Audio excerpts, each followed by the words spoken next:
যখন কোনো বান্দা সূরা ফাতিহার একটা করে আয়াত বলে আলহামদুলিল্লাহি রাব্বিল আলামিন, সঙ্গে সঙ্গে আল্লাহ জবাব দিয়ে বলেন হামিদানি আবদি, বান্দা তুই আমার প্রশংসা করলি।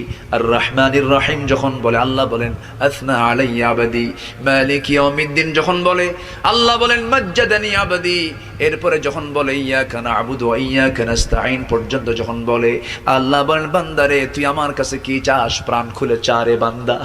ইহদিনাস সিরাতাল মুস্তাকিম থেকে শুরু করে নিয়া ওয়ালাদ-দাল্লিন পর্যন্ত যখন বান্দা বলে তখন আল্লাহ বলেন বান্দা নামাজের মধ্যে এমন প্রেমের খেলা খেললি বান্দা, তুই যা চাইলি সব আমি আল্লাহ কবুল করলাম।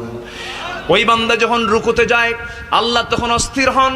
ওই বান্দা যখন সিজদায় যাওয়ার জন্য প্রস্তুতি নাই, সমস্ত ফেরেশতাকে ডাক দিয়ে বলেন ও ফেরেশতারা, এই বান্দাগুলো আমাকে দেখলো না, রাসূলকে দেখলো না, কোরআনকে দেখে হাদিসকে বিশ্বাস করে আমাকে খুশি করার জন্য তার সবচেয়ে সম্মানজনক